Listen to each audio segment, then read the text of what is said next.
This is Jocko Podcast number 483 with Echo Charles and me, Jocko Willink. Good evening, Echo. Good evening. During the night of May 14th, 1967, 3 Marines who were en route to a listening post northeast of the perimeter became confused in the darkness and unknowingly entered an area heavily mined with M2 and M16 mines. One of the Marines inadvertently detonated a mine which killed him and seriously wounded his comrades. Upon learning of the accident, Major Gray immediately proceeded to the area and, realizing that the casualties required immediate medical attention, unhesitatingly entered the mined area to assist them. Disregarding his own safety, Major Gray, accompanied by another Marine, calmly and skillfully probed a cleared path 40 meters through the unmarked minefield to the side of the wounded men. Directing his companion to guide stretcher bearers along the cleared route, Major Gray moved one of the casualties away from a sensitized mine and began administering first aid to the injured Marines. When stretcher bearers arrived, he directed the safe evacuation of the casualties through the minefield. Subsequently, he maneuvered through the dangerous area to the side of the mortally wounded Marine and left the hazardous area only after he was assured that the man was dead. His timely and heroic actions in the face of great personal danger inspired all those who served with him and were instrumental in saving the lives of 2 Marines.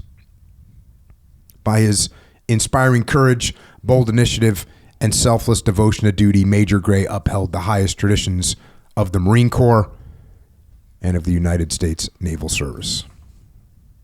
And that right there is a quote from the Silver Star citation of Major Alfred Gray, who eventually became the legendary General Al Gray, Commandant of the Marine Corps, from July 7th, 1987 until June 30th, 1991. He always stood out because he's the only, or one of the reasons that he stood out, he's the only commandant to have his official Marine Corps commandant picture taken in his camouflage uniform. So when you look at the long line of commandants of the Marine Corps, they're all in their dress uniforms except for General Gray, who's just in his camis, reminding all Marines that they are riflemen and warriors and they're meant for war and not for peace. So General Gray, he enlisted in the Marine Corps in 1950. He was commissioned in 1952. He served in Korea with the 1st Marine Division. He served in Vietnam as well. And as I mentioned, he was awarded the Silver Star there. He commanded 1st Battalion, 2nd Marine Regiment. He made full colonel in 1972. He made brigadier general in 1976. He made major general in 1980. He commanded the 2nd Marine Division. He was promoted to lieutenant general in 1984. And he was finally promoted to 4-star and commandant of the Marine Corps, like I said, in 1987, until he retired in 1991 after 41 years of service. And while he was the commandant, he drove maneuver warfare and brain power as the crucial weapon of war.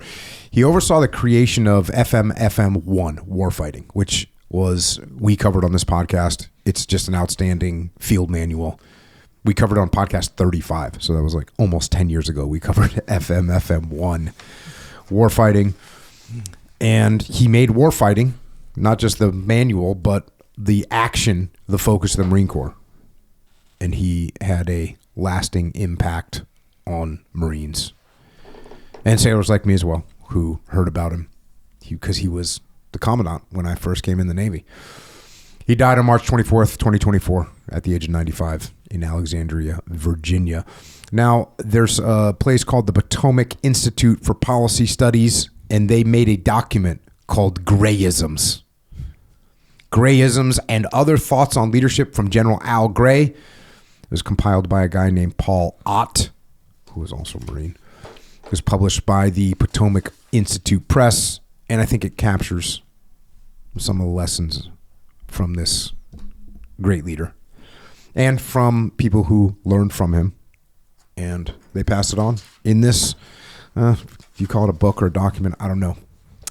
But this book, we'll call it a book, Grayisms and Other Thoughts on Leadership. So let's get to it. You can get this, by the way, you can just download this. It's online. Here's the intro. From the very beginning of working with General Gray, there were several things that became very obvious. Foremost, are how much he loves his Marines along with the sailors who serve with them and how much they love and respect him in return. He has great admiration for all armed forces. Another thing is how humble he really is. It's never been and never will be about him. And part of that respect is how often people have General Gray stories to share with you.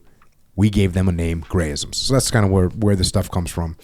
Fast forward a little bit. We were able to gain greater insight into this very special Marine who took what he got and made what he wanted. This book is a compilation of many sayings we have heard and heard repeated as they have been shared from one Marine to another. And that's from Paul Ott, Corporal USMC, 1961 to 1965. And they wrote this book in 2014. I think it came out in 2015. So, General Gray. There's some the cool thing about these modern generals is there's like videos of him talking, and you can see he's fired up. What are Grayisms? Grayisms are the embodiment of simplicity. The listing is in no particular order of importance. Grayisms, like other words of guidance, become important when they are applied. As evidence from the many times these statements were repeated, they are important to the Marines that remember them. If applied, they will become important to any leader. Straightforward. This guy's just a straight shooter. And guess what it starts off with? Well, the one I'm going to start with. You are the one responsible. Boom. There you go. General Gray has always seen himself as the one ultimately responsible for what happened to his Marines. In 1990, after a helicopter crash in Korea, Marines were medically evacuated to a burn center in San Antonio, Texas. Sergeant Major Summers was with him when General Gray walked into the waiting room, told the families assembled there that he was responsible for their son's injuries and asked them what he could do to help. This took moral courage. So there you go. This is such an awesome example of ownership because here's the commandant of the Marine Corps in charge of almost 300,000 Marines, and there's a helicopter crash. Now, was he flying that helicopter? Was he near that helicopter? Was he in charge of the helicopter's maintenance? Did he come up with a flight plan? Did he even know that thing was happening? No, of course not. He's in charge of 300,000 Marines.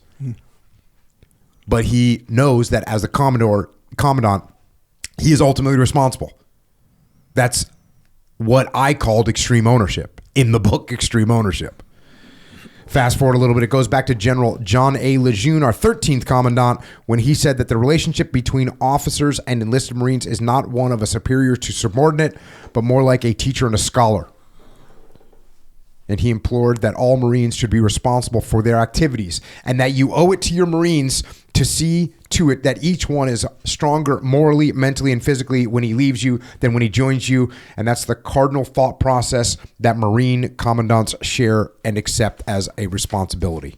So that's the way it all starts off. You are the one responsible. Here's a little story here. This is under the title, Hold Them Together and Point Them in the Right Direction. During Desert Storm and Desert Shield, General Gray went to visit the troops often. The mission each time was to talk to as many young officers and NCOs as possible. The message, the most critical leadership point is in the first 15 seconds. Hold your Marines together and point them in the right direction. Boom. The hardest thing was when he had to come back to Washington. Sergeant Major Summers said that the general was worried about his Marines and the chemical threat. General Gray was very, very concerned with the possibility of heavy casualties. As a result, we spent a lot of time going from one unit to another. I sat in meetings with him constantly. We would come out of the meetings and we would discuss what went on in the meeting, and it was always, what do you think, Sergeant Major? I also often shared with him my worry for him personally. He was so concerned that I was becoming increasingly concerned about his own health. The man didn't sleep. He didn't eat. He was constantly traveling, constantly working, constantly preaching the message of preparedness. And that's from Sergeant Major Summers, who wrote a book called Uncommon Men. So he continues on here. The greatest tribute to General Gray's philosophy for leading came during Desert Storm. There wasn't an officer or enlisted leader on the battlefield that was afraid to make a decision following the maneuver thought process, mission guidance, and commander's intent. So I'll say that again. There wasn't an officer or an enlisted guy that was hesitant to make a decision. They were going to make decisions. That's decentralized command. Continuing on, we had focused so hard on our capability, on training, on maneuver warfare, on all the things we did in the liberation of Kuwait. To me, it was the final examination. Does it work? Yes, it did. Our Marines went through that place like a knife through butter. We saw young officers and young corporals and sergeants who, in the true sense of maneuver warfare, didn't have to worry about getting authority from higher command. They understood the commander's intent, and that freed them to do what they had to do. So, again, this is decentralized command. Everyone is a leader, and they've got to understand not just what they're doing, but why they're doing it. Next title. Next quote. Don't paint rocks. You ever been on a Marine Corps base? No. Oh, yeah. Have you ever seen white rocks? Or Army base sometimes? Like on the side of a road, kind of going along, outlining a road? Not that I can recall. Yeah. If you go to... Unfortunately, you go to some bases and there's white rocks there. Like kind of, they'll put them along the road. And it's probably not that necessary to paint your rocks white. Don't paint rocks. His point, don't waste your effort doing unnecessary things. Well-meaning people can go to great lengths doing things that are not required. Painting rocks in advance of a general's visit is just one example. We all know organizations that paint rocks, and leaders that knowingly allow it to occur. Some might even expect it. Some paint rocks in more subtle but still wasteful ways. I don't... You don't get it? Yeah, I mean, I think I get it, but why do they paint rocks literally? Why is there white literally rocks? Paint the rocks because so all the rocks look the same. And they're all uniformed. And they look clean. And they look squared away. Like rocks, like a rock the size of a shoebox. Yeah. And paint 30 of those rocks white and then line the road with them. Spaced apart, 20 feet. Yeah. All right. So I still don't get why they do that, though. Because it looks nice. Straight up. In their mind, it looks nice. And if you're a general and you're like, wait a second, the last guy had his rocks painted. Why do I have like shabby looking rocks? Wait, he has rock. What do you mean he has rocks? Like when I drive to my office? So imagine this. I was coming to visit you at your house. Yeah. And out on your driveway, you had some rocks that kind of lined the driveway. And you wanted it to look nice. For your visit. For my visit, because I'm the general and you're the colonel. Sure. And so you're like, hey, corporal, we need all these rocks to be the same. Paint them all white. And what's the corporal do? He paints them white. And now I show up, I'm like, oh, those rocks look good. They obviously care about me. They show that they, you see what I'm saying? Okay, yeah. It goes beyond, to use one of my terms, functional cleanliness. Right? So we have functional cleanliness. Like, okay, it makes sense. We're going to put some rocks on the road so people can see the road a little more clearly at night. Cool. Oh, now we're painting them white. Oh, now we're repainting. You see what I'm saying? It's a waste of time. That's what he's getting at. I got you. Okay, so the white rock painting scenario is commonplace in the Marine It's base? a little too... I've seen it. I think there's less of it now, but it certainly was a thing. Oh, for real? Yeah. Okay. 100%. Cool. See some white rocks lining the road. Yeah. So he's saying, "Hey, bro, that's unnecessary. Don't be painting red. Gotcha." Yep. Next quote. Know yourself, know your people, know your profession. This is General Gray's fundamental tenet of leadership. He will quickly point out that he's not the first leader who believed it. To which we would respond, he personified it. To be a leader, one must begin with knowing yourself, the real you. Not what you think you are, but what others know you are. And it includes knowing what you don't know. Knowing your people knows going beyond their name, rank, and serial number. It means knowing them as people, starting with each individual. Fast forward a little bit. Many think no one may know their profession better than General Gray. His office, even today, resembles a small library. When deployed, he often took a footlocker full of books to read. And when he returned, they were not only read, they were also marked up with highlighters and notes. There you go. And here's a quote from General Gray. In my humble opinion, the military is going overboard on information and underboard, if that's a word, on knowledge. And we ought to concentrate more on knowledge and what that means and less on information. This is the idea of memorizing stuff as opposed to learning stuff. When I went to college, I had memorized all kinds of stuff. And I'm good at memorizing. I can memorize anything. And I would memorize stuff. And it's good. but there's a limitation to it. It's so much better to actually understand something than it is to just memorize something.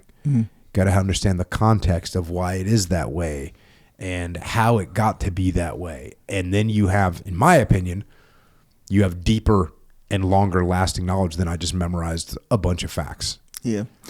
The you know how they say the world is, I mean, the problem isn't the limitations of access to knowledge or to information. It's the lack of knowledge that people have. So that like in jiu-jitsu, right? Where it's like you can watch a million YouTube videos on a million moves, but doesn't mean you know jiu-jitsu now, kind of a thing. Yeah. Like you kind of got to Well, there's a physical barrier there too.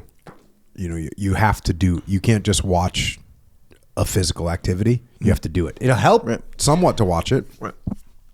But you have to do the thing. Yeah. And that is similar here. You can read a bunch of military tactics about how to react to contact, and you can memorize different moves. But it's different. You get out there on that terrain and you see that little ravine and you see that finger sticking out and you see that enemies like moving behind concealment. Oh, and now they're moving to cover. There's all these things that are going to happen you didn't expect. Oh, yeah. And that's not to mention even if, and there's varying degrees of like experience. There's like training experience. There's like real combat experiences, all this stuff. Where if you don't have any of it, then you only have the information. It seems like it doesn't translate to knowledge at all. Yeah, but it is so interesting that gets you can contrast that with the fact that this guy read so many books all the time, right? And I can honestly say that I experienced that when I read about face so much that not so much like the hey, we're in combat, we're getting shot at translation, but a lot of the administrative stuff, a lot of like one of the things that I got from Hackworth, just off the top of my head. I mean, I stole all kinds of things from Hackworth, but understanding that the next echelon above you in the chain of command like doesn't get it. That's the opinion. The next echelon doesn't get it, and understanding that that's not correct. It's just that, and that you're responsible for making sure that they get it. That was a huge part of me being successful in building a good relationship with my boss, instead of being like, oh, he doesn't get it. And I was like, oh, he doesn't get it because of me. Yeah. It's my fault. And I need to make sure that he does understand what's happening. I need to do a better job with the after actions report. So doing those things, I read about them and then I saw them in real life. If I hadn't read about them, look, is there a 50% chance I could have figured it out? Maybe, but maybe not. Yeah.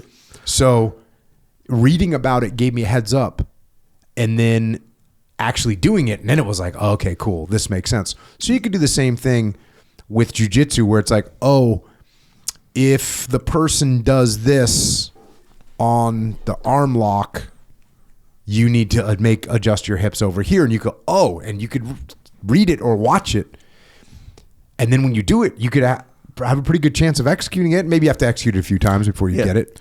Yeah, but it's all adding everything that you can do to add knowledge add information into your brain, that information then can be contextualized and turned into knowledge more rapidly.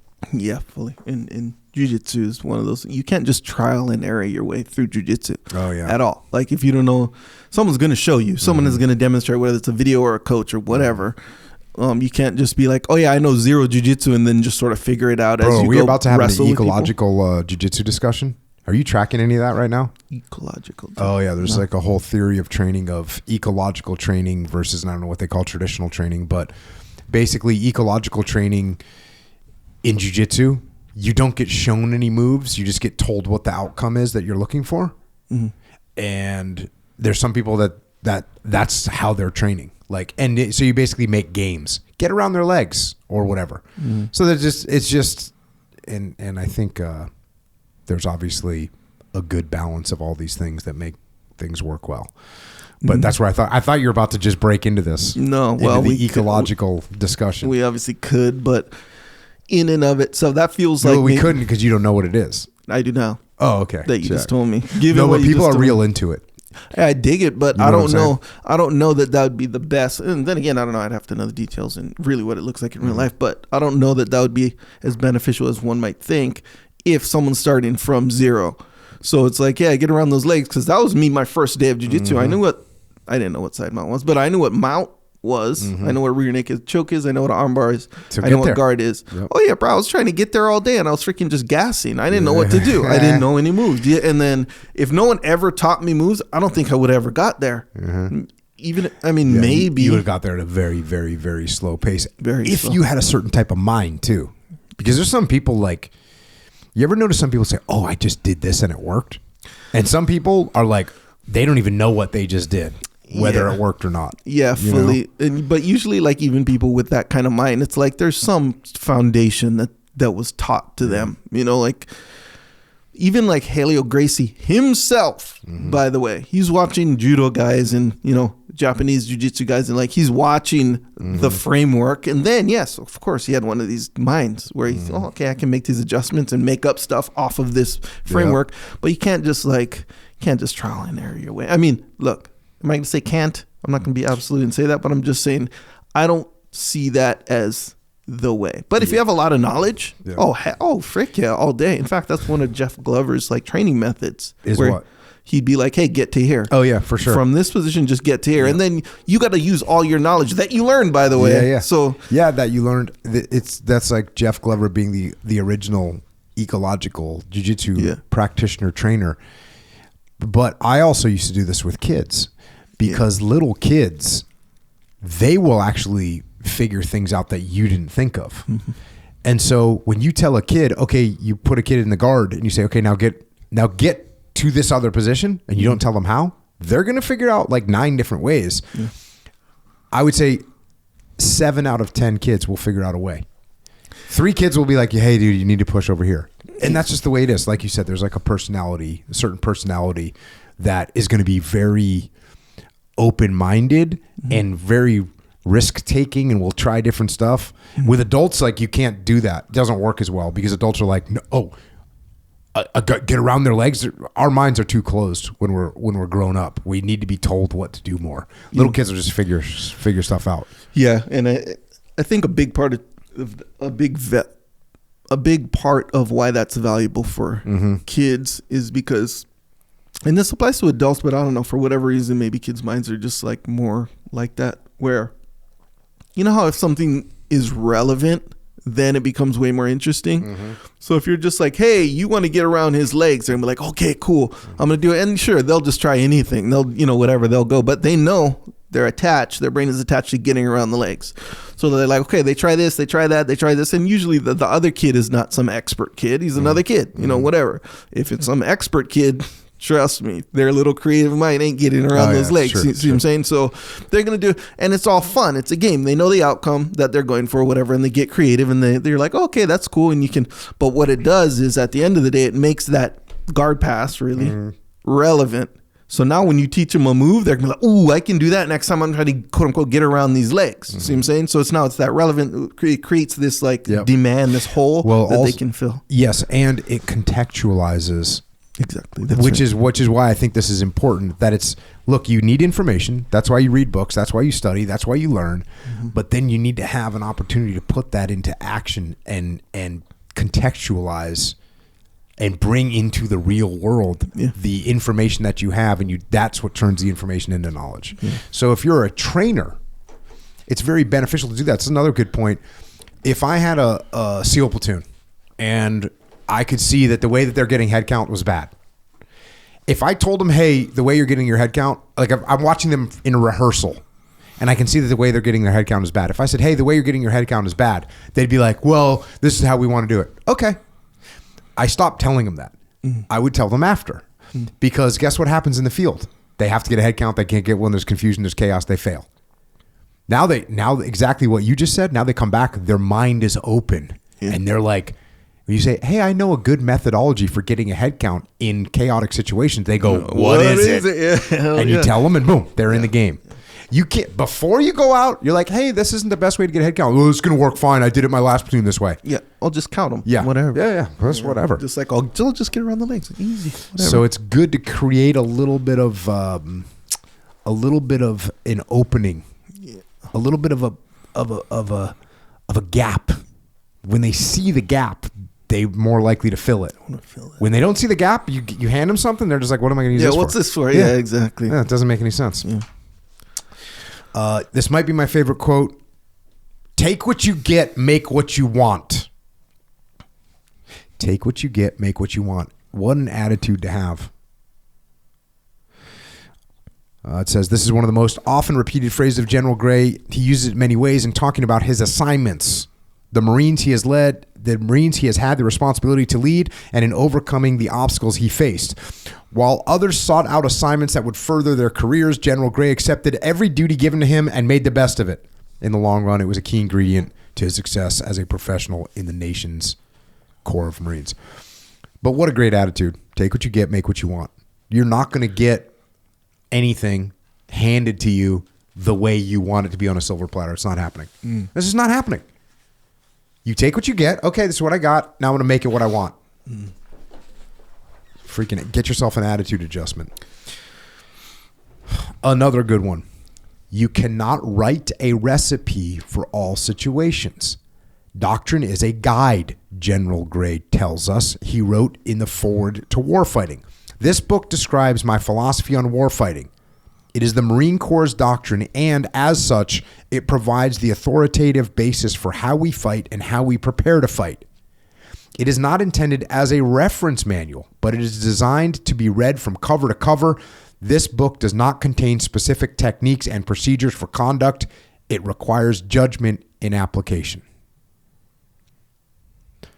So remember that doctrine should be a guide. Just like in jiu-jitsu, passing guard and where you put your hands and where you put, that's a guide. Yep. And there's some, I remember when Glover showed up and he had like back escapes. Someone would be on his back and he'd do something that was completely against everything that I ever learned. Yeah. What are you doing, Jeff Glover? Why are you doing this? What are you doing? Why are you doing this? Yeah. And it's like, oh, because when I do this, they do that and I get over here and then I'm out. Yeah. Oh, wow. So you can't write a recipe for all situations. This is also good in terms of self-defense when it's like, well, what situation are you going to be in? Downward stabbing attack motion with the overhead knife. Like that is cool. You can learn one self-defense move for that, but that's not what's going to happen in the street. It's going to be different. So you need to learn the philosophies about how to fight, about distance, about timing, about closing the distance, about what to do with weapons, about how to de-escalate before the whole thing gets started. These are all things that you need to apply. And it's the same thing with combat. It's the same thing with leadership. Like there are going to be times in leadership where it's, you guess what you need to do. Jocko talks about the indirect approach all the time. There's going to be times in leadership where you need to go, hey, Echo, you need to stop doing that now. Totally direct. There are times that happens. So as we learn skills, we need to learn to adapt those skills. And you ever seen that video of Larry Bird shooting a shot? He's behind the backboard and he shoots a shot over the backboard, swoosh, hoop. Like he's about to fall out of bounds. He gets the ball. He sees the hoop and just like shoots from behind the backboard. He never practiced that shot in his life. Yeah. Right? He didn't practice behind the backboard shots, but he used the skills that he had. He adapted to that moment. And that's what you need to do with leadership. That's what you need to do with jiu-jitsu. That's what you need to do with combat. That's what you need to do with writing. That's what you need to do with life. Keep an open mind. You can't write a recipe for all situations. He says it doesn't cost any money to think. Thinking can be our greatest resource. Thinking can be the source of new ideas, new approaches, and new solutions. Thinking doesn't cost any money, and it just might save money. Isn't it interesting that we could actually sit around and like discuss and think through problems, and it doesn't cost anything? Fast forward a little bit. Want a new idea? Read an old book. And he says this, I have always been a reader, and of course, I spent so much time aboard ship. For example, I would take a footlocker full of books with me to the Mediterranean and to the Mideast and read about the countries in that region and the impact of their religious history and culture. And this is my key component of this. It's important to look at people through their eyes, not just our eyes. So he's just trying to gain perspective of what the way other people are thinking. And he says, you name it, I read it. Fast forward, getting into some core leadership activities here. You must care more about the people you are privileged to lead than about yourself. Everything that gets done through people. Leaders must truly care more about the people they lead than themselves. To him, to General Gray, these are more than just words. They represent a way of life, his life, and he proved it by the example that he set. Unless, and here's another one, unless you care more about others than yourself, you will fall prey to careerism.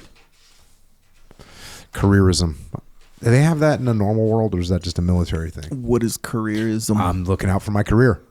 I would imagine. I don't know. Yeah. Yeah, they do. Then what am I saying? Of course they do. They do. It might not be as profound or as obvious, but in the military, like you get this job to get this job, and you get that job, you need to take this job, and you get that job, and you get that job, and you see what I'm saying? So we call them in the SEAL teams ticket punchers. Yeah, it feels like it'd be a different dynamic in the military, because just how what you said, I learned this completely from you, by the way. I wasn't in the military, you know that about me.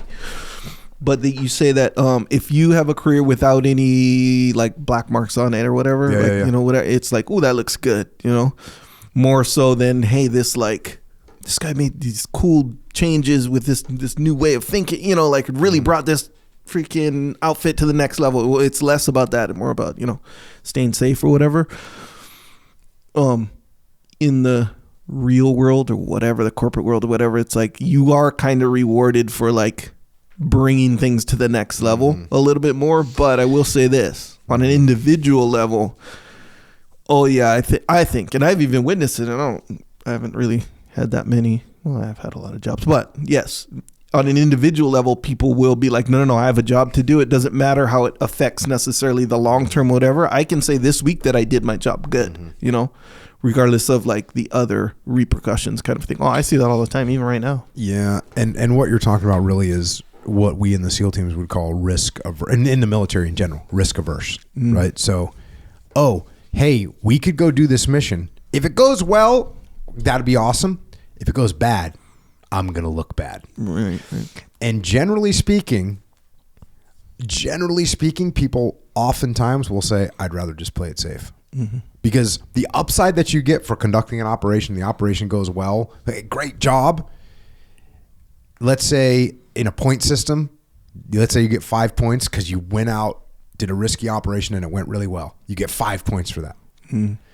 If it goes bad, you're getting negative 15. Yeah. So you're like, well, I could get 5, but I could lose 15. I'm just going to keep it at 0. I'm just going to stay safe. Yeah. And there's a lot of people, unfortunately, in the military that kind of can take that. And in the corporate world, the same thing can happen. Yeah. And because in the corporate world, it's like, oh, I'm going to take a risk to go into this market. If I win, cool. I won. Yeah. 5 points.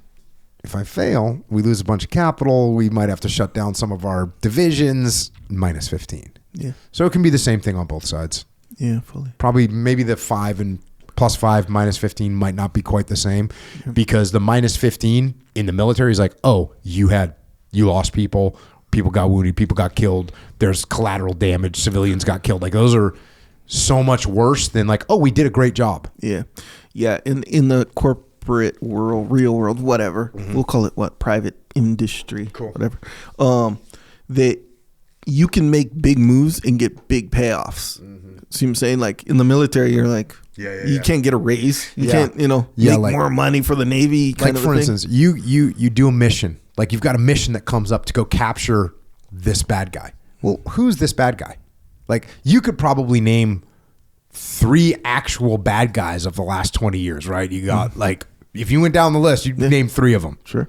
Including Saddam Hussein. You see what I'm saying? Yeah. Most people so there's very few where everyone goes, oh, that is worth the risk. So you go out, you capture this bad guy, great, everything goes well, cool. You're high five, you get plus 3 on your tab.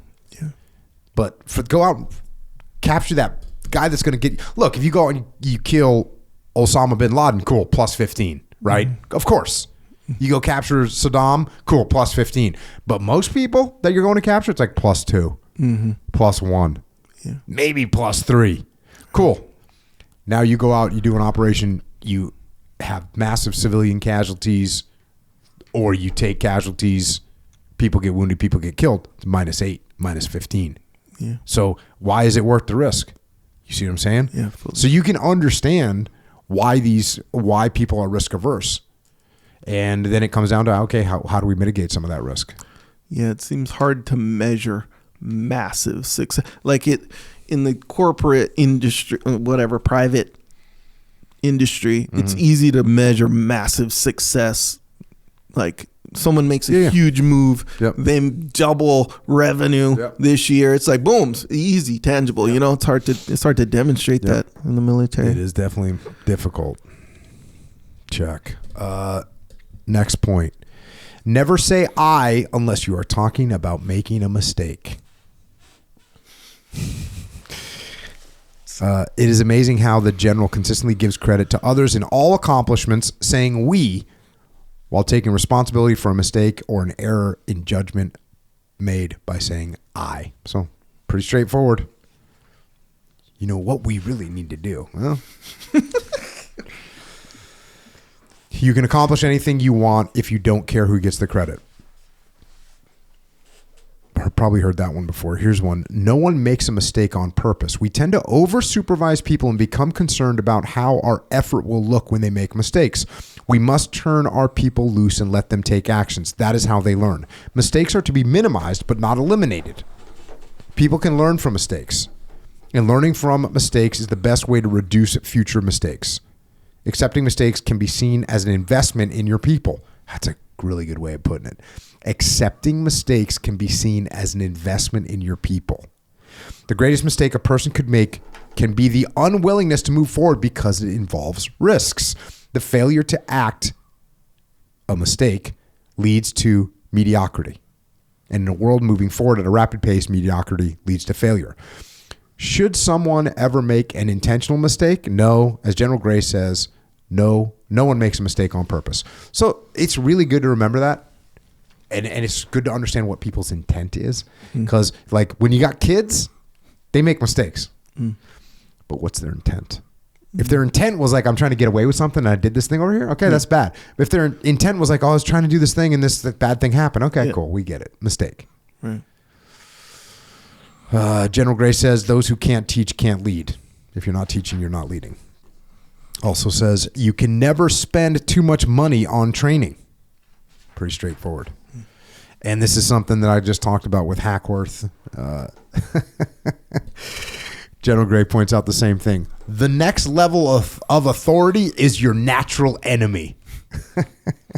General Gray believed the person best able to make a decision is the one closest to the situation, especially when the next level of authority may be miles away or even in another country.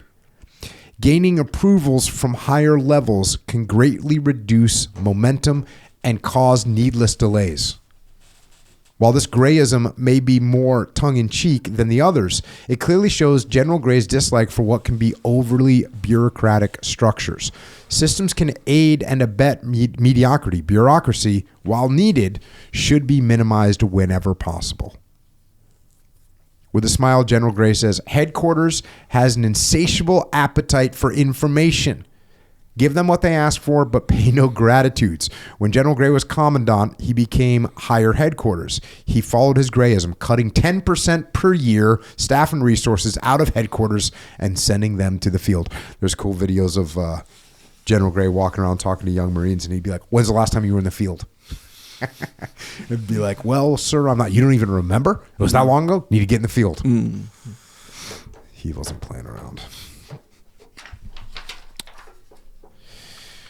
Speaking of risk, there is nothing worth seeking that doesn't involve risk. General Gray believes that a risk-averse or zero-defect mentality is the antithesis of leadership. It stifles innovation, motivation, and leadership. Chaos and uncertainty create opportunities. Certainty is described as following established policies and procedures, making consistent and safe decisions, low risk, minimizing mistakes, thoroughly planning before acting, and building on what is. Uncertainty is described as creating new paths, making bold decisions, learning from mistakes, acting quickly, exploiting opportunities, and building on what can be. That's interesting. It's also, you can see, the more you're building on what can be, the more risk there is. Hey, we know these things are factual. We know what foundation we have. We can build on that. But when you're like, well, we might have this foundation and it's a little nebulous right now, there's more risk. But that chaos and uncertainty, that's where the opportunities are. Next one, intent is the glue that holds everything together. Every mission has multiple parts. The task to be accomplished, which is the what, and the intent, the reason why, along with the desired result of the action or the intent. Of the two, the intent is predominant. The intent must convey the leader's vision. It must be clearly understood at least 2 echelons or levels above and 2 echelons or levels below. This permits subordinates to take action quickly and decisively when the opportunity arises and when it is consistent with the overall intent. This is just classic decentralized command, making sure people understand why they're doing what they're doing and understanding what the intent is so they can go out and take action. And here's what General Gray says. Marines will do whatever you ask them to if you tell them why. Unless its intent is known, you are playing with half a hand. People know what they like doing, but they don't like being told how. Telling them how restricts creativity. In every new assignment, I would talk to all the officers and staff NCOs about my thought process. It is important that intent is known. It's a good one to practice with your kids. Don't tell them exactly what to do. Just give them some broad guidelines and tell them what the intent is. Continues on here. Knowing intent allows the individual closest to the situation to determine how a task can be accomplished. Intent is a prerequisite to decentralized execution. Knowing the intent, the why, the how doesn't matter. And this is from the warfighting book. The burden of understanding falls on the senior and the subordinate alike. The senior must make perfectly clear the result he expects, but in such a way that does not inhibit initiative. Subordinates must have a clear understanding of what their commander is thinking. Further, they should understand the intent of the commander 2 levels up. And this is one thing that I always point out is you should be happy when someone on your team asks why you want them to do something. Not mad. So when Echo says, why do you want it like that? I shouldn't be like, because I said so. I should be like, well, here's what I'm trying to make happen. Here's the overall intent. That's good leadership. Next, you communicate by how as much as what you say. In a quote from Warfighting, we believe that implicit communications to communicate through mutual understanding, using a minimum of key, well-understood phrases or even anticipating each other's thoughts is a faster, more effective way to communicate than through the use of detailed, explicit instructions. This is when I wrote down the laws of combat for the first time, and the number 2 was simple. That was because I was watching a platoon out in the field, and they were trying to communicate with each other in full, detailed paragraphs of words. And it's a training operation, but there's machine guns fired, there's explosions going off, there's people yelling and screaming. And, this platoon commander's like, hey, what we need to do is we need to move another 150 meters southwest down this ravine. Once we get down there, we're going to set up he's going on this whole thing. And what he really needed to say was peel right. That's why when it says minimum of key, well understood phrases, peel right. That's all you need to know, dude. That's all anybody needs to know. We all know what that means. We don't need to know 150 meters. We don't need to know perimeter at the end. We don't need to know about this ravine. We don't need to know any of that stuff. We just need to know peel right. When you say that, we know what to do. And we'll make it happen. So, simple, clear, concise communication. Now, this is interesting.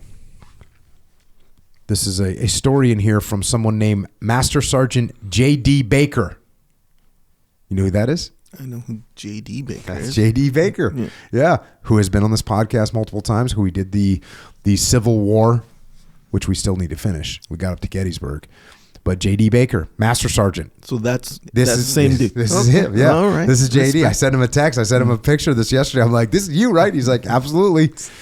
So here's a story from our brother, J.D. Baker. In 1989, Marines were conducting combat operations in Panama. We were responsible for running combat patrols around the Arajan tank farm located on the Pacific side of the canal zone. Marines operated out of a fire base located in the tank farm. Few, if any, high-ranking officials ever made an appearance at the fire base, except one. As we were preparing for night operations, in came a couple of vehicles. We heard the commandant was coming to visit, but we never expected to see him at the fire base. Obviously, we were mistaken. General Gray had been at the naval base looking to see all Marines. When he found that most were in the fire base, he came out to be with the Marines. General Gray's presence lifted the spirits of all the Marines. He did not just hang out in the Combat Operations Center. He made his way out to the fighting positions and spoke with all the Marines going to conduct night operations. He personally thanked the Marines for the job they were doing and said if they needed anything to send it up the chain. General Gray's visit spoke volumes for the Marines. They felt they had become comrades with the commandant because he took the time to meet and speak with everyone in the firebase. By the look of his staff members, this was not part of the planned itinerary. The presence of General Gray was felt by all. Master Sergeant J.D. Baker, USMC, retired. So J.D. putting out word. And I talked to J.D. He's saying he actually spent a lot of time with General Gray after he retired, which is awesome. Going through some more of these. Oh, I like this one a lot. What you did isn't as important as what you were thinking. Again, this is when people do things. Look, they might make a mistake, but what were they thinking about? What was their intent? He says in tactics, the most important thing is not whether you go right or left, but why you go right or left. That's Major General Al Gray. It's like, so important. Got a whole section in here, leadership by walking around. Marines called him the gray ghost, often showing up unexpected places and times. He would go out there and see people, go out there and see what's happening. That was his mode. Here's a brilliant one. Do not make any more enemies than you already have. As I often say, it's not a good idea to form an antagonistic relationship with your boss, with your peers, with your subordinates. Why would you do that? What about with the supply department? What about with the administrative department? No, don't make any enemies. Don't make any more enemies than you already have. Antagonistic relationships with people don't help you. They don't help them. They don't help the mission. They don't help the team. In Vietnam, 1967, Major Al Gray said, there are two fundamentals when you're in a guerrilla and counterinsurgency warfare environment. One of them is you never do anything that's not good for the people you're trying to help. And number two, you don't ever make any more enemies than you've already got. Now here's one I have never heard before, but it's awesome. You can move elephants under their own power. Think about how smart this is. The statement would be great advice and insight from any leader. It's especially powerful when you realize the statement comes from the man who, as the 29th Commandant, was in command of nearly 260,000 Marines. Managers may rely on the power of their positions. Leaders realize that power used is power lost. Some call it being empowering, which is power given. We prefer power assumed. Whatever you call it, people moving on their own power can move organizations, large and small, as well as elephants. So isn't that like you cannot push an elephant. You can't pick it up and carry it. You have to get it to move under its own power. And if you can do that, that move. Not only can that elephant move itself, it can move other things. It can knock down trees. But you can't throw the elephant at a tree to knock it down. You got to get that elephant to move under its own power. And that's the best form of leadership. The best form of leadership isn't, I'm going to push you to do something. It's like, how can I get you to do that thing on your own, under your own power? Quote from General Gray, everyone moves on their own power, not yours. And the other thing I always fervently believed in, and I've said it 2,000 times in speeches, I've never met a Marine, officer or enlisted, a good one, that couldn't do 400% more if we let them. Oh, good little quote from General Al Gray there. And now I'm just going to run into it. There's a bunch of these here. Turn people loose. When asked about how he transformed the Marine Corps, General Gray says he provided the guidance and then just turned the Marines loose. They did the rest. Over supervision causes more problems. People can't grow, can't think if they're over supervised. Isn't it interesting to think this is like the Marines, and when people think of Marines, they think of just following orders, and that's the way it's going to be. And it's like, no. Develop the best in everybody. Achievement feeds on itself and creates more achievement. Powerful. Achievement feeds on itself. Man, this is going back to the book. The book is called...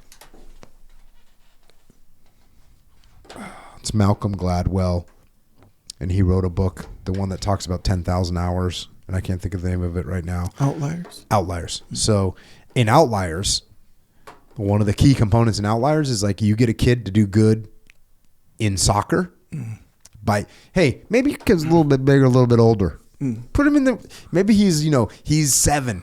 You put him in there with the 6-year-olds. What does he do? Kind of dominates. Yeah. Like a year is a big difference. So he goes out there, dominates, scores 4 goals, maybe 5 goals. What does he want to do when he gets home? Play soccer. Wants to play soccer, wants to practice soccer, wants to score some more goals. So what does he do? He gets some achievement. It's going to turn into more achievement.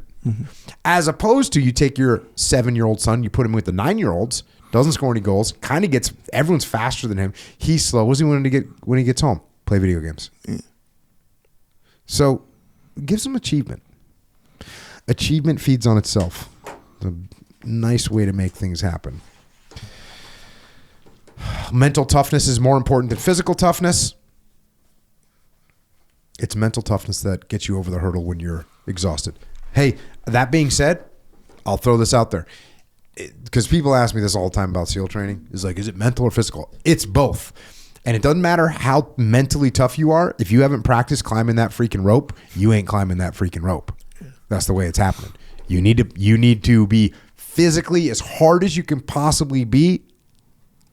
And if you're mentally tough, you'll work that hard to get there. But having somebody that's not physically fit and thinking that because they're mentally tough, they're going to be able to hang with you, and it ain't true. It's just not true. It's just not true. That's the equivalent of dudes that are like, whoa, Street Fighters, I see red, bro. Watch out. It's the same thing, bro. Doesn't matter what color you see. Doesn't matter how mad you get. You get someone that's good at jiu-jitsu or good at wrestling or good at boxing, and you take the big, giant temper tantrum swing at him, and a good boxer just like slip and you're getting knocked out. You might even get knocked out with a straight right. Like not even a setup, not a 1, 2, 3, not a combo, no foot movement, nothing. Just crack. Like when you're an idiot and you go up against a good boxer, you're just getting KO'd. So mental toughness is important. But please do not underestimate the physical toughness as well. Because it doesn't matter how bad you want it. Doesn't matter. Like there's like some you can give to it. Yeah. You know, if you took someone that was gonna running's a good example, and they had to run as far as they could. Well, someone that is mentally weak that runs all the time will beat someone that's mentally tough that doesn't run. Yeah. Now, a mentally tough person that hasn't trained for running against a non-mentally tough person that hasn't trained for, obviously the mentally tough person is going to be gutted out. Like those blisters, keep going, whatever. But the non-mentally tough person, You know, Micah, she broke her femur at Echelon Front. She was running a marathon. She was like, I'm not stopping. Damn. And she was finally, I think she made it to mile 24. She had found a stick on the side of the road to try and finish. But then the doctor, like someone medical checked her or something. And they're like, yo, you need to stop. And so she stopped. Damn. But she made 24 miles, but mental toughness was good. Yeah. You know? Damn. Solid check Yeah. on the mental toughness. That's crazy. But if she wouldn't have been mentally tough, she probably would have made it, 16 miles. See what I'm saying? Yeah. Because she gutted through. I mean, when does your femur actually break from running? You see what I'm saying? Yeah. So did it break at mile 19? A lot of people would have been game over right there. She gutted through it. Yeah. Mentally tough. I mean, she was in the hospital. She had to get surgery, but we appreciate it. Go, Micah. Yeah. And you figure marathon, slower running. Yeah, they break, but it's not like in football or something where it's like, boom, one hit, one twist, whatever, breaks. Usually. Yeah. It's not that unless they step in a hole or something like that. It's like stress fracture, break, crack. Yeah. I don't know what the dynamics of it is. It like stress, crack. You know what I mean? Yeah. Or is it just like stress? And wait a second, let's check it. Oh, wait, that's already broken. Yeah, like 50 stress fractures on top of each other equals a break, kind of a thing, rather than one big break. Yeah. All at one time. Yeah. But I'm not sure if that's correct or not. This is our assumption. Yeah. Our assumption is that it doesn't just go. Yes, I think that's a reasonable assumption, only because, when you break your femur in one go, you're gonna feel that one. You're not gonna run one more step, even, no less. I don't know. However many more miles. Depends on that mental toughness. Depends on the break too. By the way. True, and it depends probably on on the break, where the break is, what the level of break is, how strong you are. Yeah, that's true. Because if you're strong, your muscles might be able to power through a little bit more. Yeah, you just get that good limp going, like kind of. Yeah, and a lot of times too, when we think I broke my femur, like what's the image in your head? That thing is completely broken apart, kind of a thing. So I get, you're right. Well, we'll see. We'll dig down on that one. Next one, you must be ready to go tonight with what you have in your pocket. Okay, little preparedness activity there. Treat people the way you'd like to be treated, obviously. Take all the help you can get. This is an interesting one. Take all the help you can get. Boy, does that hurt the ego, doesn't it? So often it's like, I'm okay. I'm fine. I don't need your help. No, actually, take all the help you can get. It's a good attitude. Here's one that you've been hearing since third grade. Do your homework. Boy, but when you put that in the perspective of life, do your freaking homework. Do your homework. Wherever two Marines are, one is in charge and one is following. It's a common thing. I heard that a lot about the Marine Corps. Spend a little time every day making sure you have people who could replace you. This is why we're training our subordinate leadership. Right? We're training our team to get up and take our place. You must train and educate your own replacement. Here's a good one. It's a poor carpenter that doesn't hit his thumb once in a while. He isn't driving many nails. The very best make mistakes. If you don't push yourself to your limits and beyond, you will limit your true potential. Yep.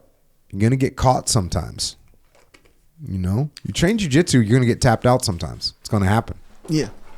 Like, Not if you just sit on the side. Yeah, if you sit on the side, you ain't getting tapped out. Yep. If you sit on the side, that's the one way to not get tapped out. Sit over there and watch. Mistakes happen. The key is to learn from them. Here's one. Trains go down the tracks. You can get on or get off. Like, isn't that's like don't fight nature, right? You've got the train is going down the track, and sometimes you got to look at it and be like, all right, are we going to get on this train or not? We're going to get on this train or not, because the train's going. Yeah. And we can't stop it. We can either get on the train or get off the train. Sometimes we think we can control more than we can. Sometimes you got to get on the train or get off the train. Make a call. So if you don't mind, read the quote again. Yeah. Here we go. trains go down the tracks. That's the quote. Yeah. And then it has a sub thing. You can get on, you can get off. Yeah, that strikes me. Coincidentally, I've been thinking about this recently. We're kind of like life just goes on, you know? Mm-hmm. And you know how you can, actually you say this in times of like hardship where you say, remember, don't dwell, right? Mm-hmm. Kind of a thing where, so it kind of feels like that where life goes on. Yeah. And the more you start harping on or dwelling on something in the past, good or bad, by the way, you know how like you think of that touchdown you made in high school, you know, or whatever, good and bad, where life is going to go on. People are going to develop themselves. The world is going to change. It's like, bro, what are you doing? You still in high school making touchdowns, or are you moving forward too? You know, and Uncle Rico over here. Yeah, or in bad ways. You know, where are you holding a grudge, or are you still embarrassed about slipping? I don't know, in the hallway or whatever. You know, kind of thing. It's like basically, are you dwelling on something? And is that holding you back from thinking about actually, what sparked this thought is, I don't know, one of this audio, but I'm trying to remember which one. It was an audiobook, but it said something about like looking in the back versus looking forward. It was like, like the rear view mirror is only 4 inches wide, but the front windshield is 4 feet wide. It was one of those quotes, but it was like, and one that I hadn't heard before. I forget what it is. I'm sorry to say, but it was a good one. But anyway, that's how that struck me right there, where the train is coming down the tracks. Train's going down the tracks, bro. What are you doing? You know, either get on or get off. Yeah, like you can't stop it. Yeah. Next one: failure is an orphan, while success has many followers. We all know that one. Loyalty goes down as well as up. A good plan, well executed, is better than a perfect plan delayed. There's Patton all over that one. And then it says, the subtitle says, once things start happening, the plan goes out the window. Be ready to adapt. Whenever you make assumptions, you need an alternate plan. You can't predict the future. You can predict trends. That's a really good note to remember. Is that when you're making assumptions, cool. You can make assumptions and you can come up with a plan. But if you got an assumption, you better put an alternate plan in place in case your assumption isn't correct. Very, very important thing. If you have any question about which alternative to choose, pick the one I told you to do. Now, here's why I like this one. Is because you've heard me say, Echo Charles, that I'm always looking to use your plan. Yeah. Right? Like, I'm looking to use your plan. Like, whether you're my boss, whether you're my subordinate, whether my peer, you come to me with a plan that you put together and you want to do it this way, my goal is to do it your way. That's my goal. So if this just kind of a similar spin on that is like, oh, well, if I'm not sure about how to do it and you got a good plan, let's go with it. Stay humble. People are like weapons. They have capabilities and limitations. You have to know them both. Oh, isn't that nice? Isn't that nice? There's certain times where you need a certain weapon that has a certain range on it.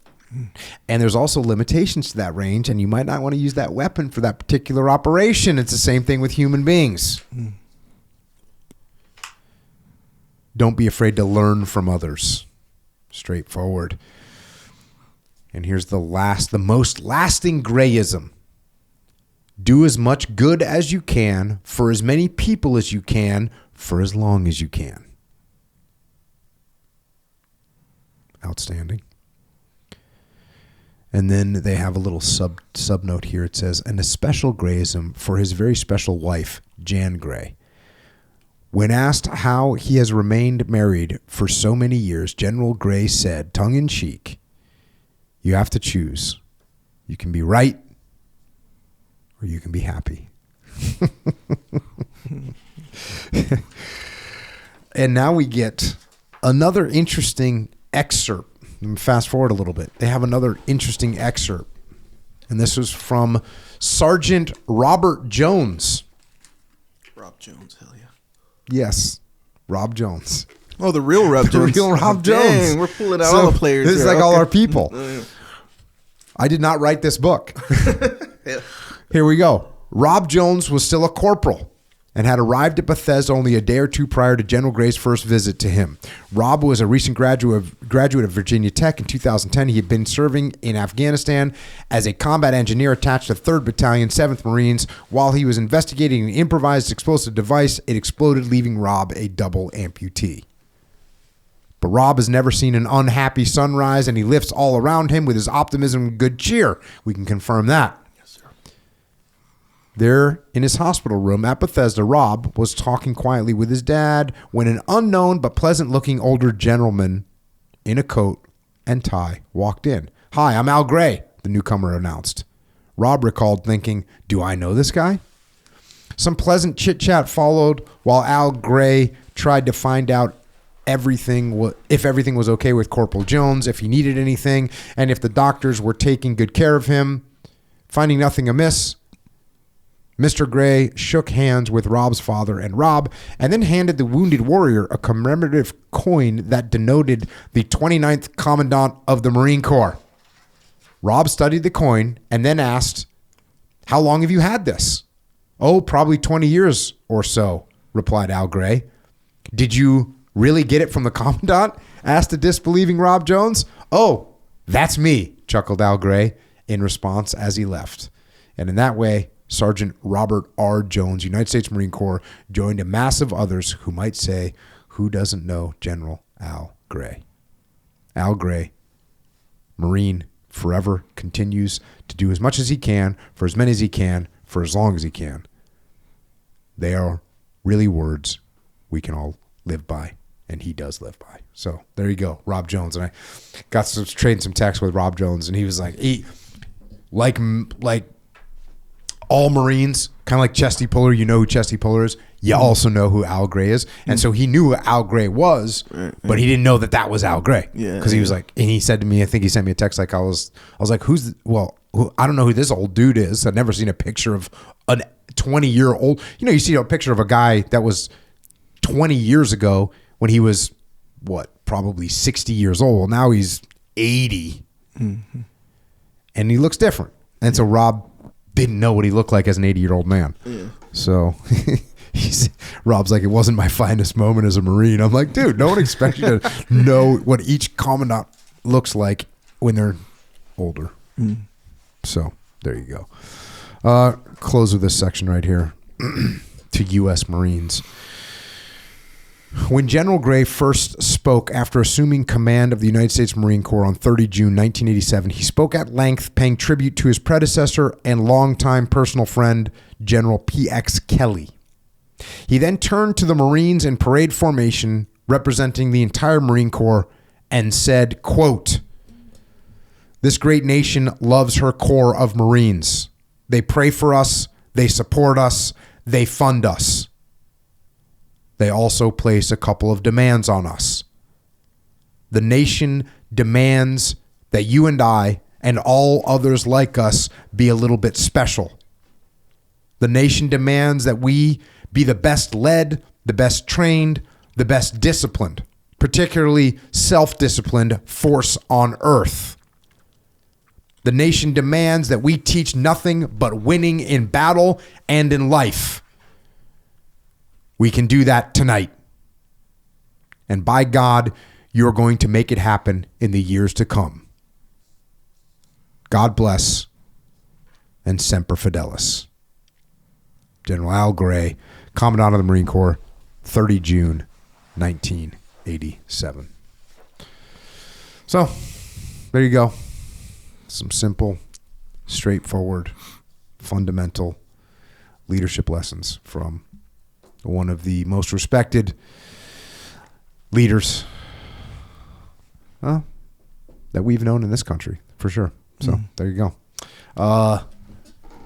Important if we're going to be in leadership position. Got to be able to lead ourselves. Yep. And what that means is being smart, being knowledgeable, capturing information, turning that information into context that you can then put into action. That's being smart, being knowledgeable. We've got to be healthy. Yep. Got to be strong. Got to be strong. We talked about mental fortitude, Yeah. Mental tenacity, mental toughness. Got to have some physical toughness too. That means we're working out. Yep. We're getting after it. We're training. If you're training, you need fuel. We recommend Jocko Fuel. Hey, go to jockofuel.com. Check it out. We've got all kinds of... We got everything that you need from a physical and mental supplementation aspect. We got you covered. So we got energy drinks. We got protein powders, ready to drink protein. We got joint warfare, time war. Man, I recommend taking time war. I recommend taking joint warfare. This stuff is, go read the reviews of them. It's awesome. So get this stuff. You can get it at jockofuel.com. You can also get it at Walmart. You can get it at Wawa, Vitamin Shop, military commissaries, AFES, Hannaford, Dash Stores in Maryland, Wakefern, ShopRite, HEB down in Texas, Meijer in the Midwest, Wegmans, Harris Teeter. We're now in Publix down in the Southeast, Lifetime Fitness, Shields, small gyms everywhere. So check it out. If you don't have it in your small gym or your gym, email jfsales@jockofuel.com. We'll get you. You need good fuel. You need clean fuel to go along with your hard work and your lack of excuses. Go to jockofuel.com. Check that out. Also, we're training jiu-jitsu. Look, you can use the ecological approach if you want to. It's fine. It's fine. I'm still curious about the ecological approach and when to implement it, because I thought about it for a second, and I thought, I don't know how that's the best approach, but I was thinking from like zero, from white belt. But I think after a while, it might be very beneficial. And my assessment would be that there are times when it's very beneficial, and there's times when you should do it, and there's times you should gamify it, and there's times where you should there's another big thing is they put conditional restrictions on what you can and can't. Like, you're not allowed to do this, but you can do this. Like, so you can set conditions for to learn a certain way. I believe there's a lot of benefits to it, but there's also a lot of benefits to showing a move and drilling it. Yeah. So I think you got to use both. You got to have an open mind. That's where I'm at. I dig it. Yeah, man. So the situational training. Oh yeah, right? For sure. Basically, it's essentially a more specific version of that, or a specific approach to that. Yep. Because you can be like, you win when you get to their left side or whatever. You can set up all kinds of things. Yeah. So you just over-index on these very specific situations. So now when you're in a full roll or competition or whatever, it's like when that situation comes up, you're like, you have so much experience. Yep. Yeah. And there's like all this, research around the methodology that you learn and how you learn faster by doing than you do from observing. Well, again, to your point, if your count is zero knowledge and you just try and watch and learn, it's going to be much more difficult than it's like when you teach a class to purple belts, they can pick up a new move very quickly compared to white belts who are like, they don't understand anything.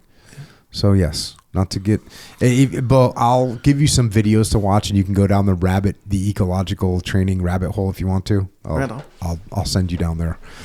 But speaking of jiu-jitsu, we're training jiu-jitsu. If you're training jiu-jitsu, you need jiu-jitsu gear. OriginUSA.com, American-made gear. American-made. By the way, we've always been doing American-made gear. Get jiu-jitsu gis, get rash guards, get shorts, get everything that you need for jiu-jitsu belts.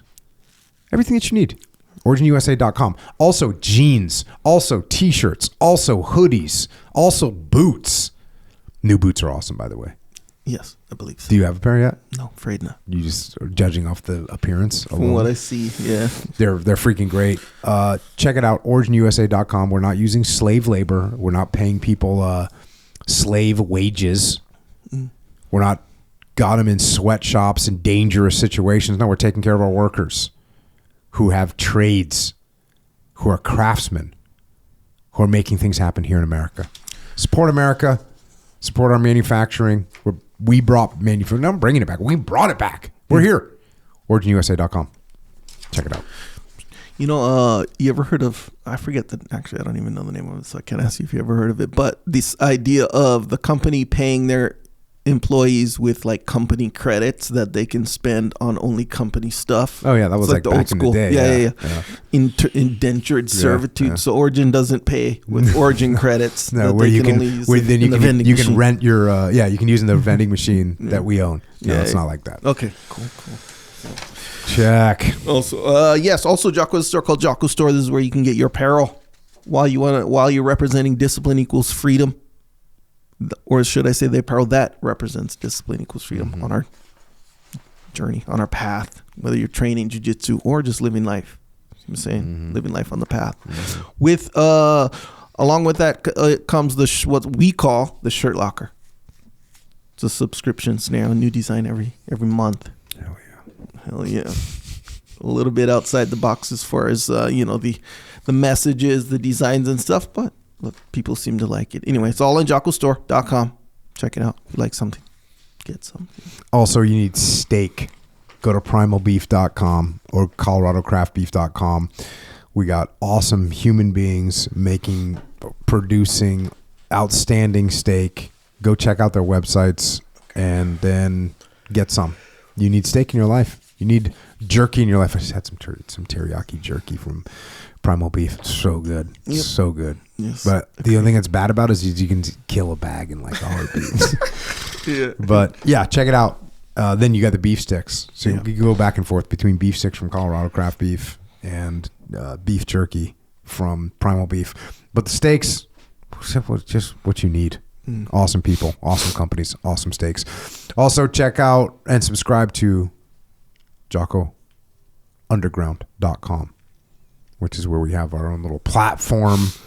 That way, we don't get controlled by anyone. We can do what we want. So check that out. Also, we got YouTube channels. We got Psychological Warfare. We got a bunch of books. I've written a bunch of books.